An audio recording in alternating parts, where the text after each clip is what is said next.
I will say this is what we talk about. I think Marcus Brownlee kind of mentioned how going viral could be like the worst thing that happens to you. And I think it was a situation where I felt like people were like, they wanted more of this like edgy Ryan. And like, I'm like low-key like a super wholesome, normal dude. Like I don't really like to try to, you know, even talk about anyone at all. Yeah. And so I did that for like a year, and I went from like 20,000 to 1 million subscribers with the commentary videos.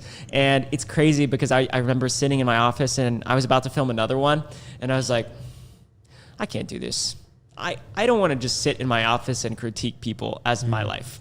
That's not something I want to do. And it wasn't restorative. It was just making people laugh at someone else. And I think other commentary creators do a much better job than I was doing at the time. It was just what was working. And it's crazy looking back on that. But it did give me that, like, it helped me build my identity on the internet and got me comfortable with the camera, talking to an audience.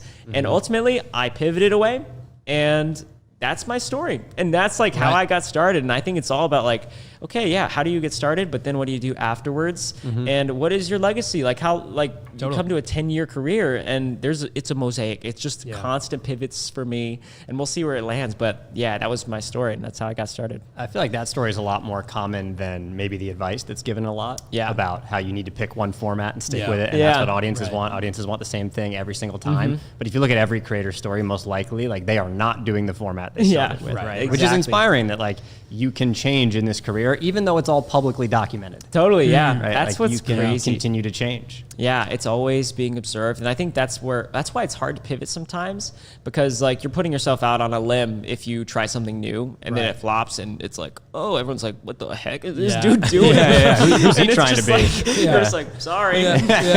Sorry, Oh, guys. he thinks he's that type of guy?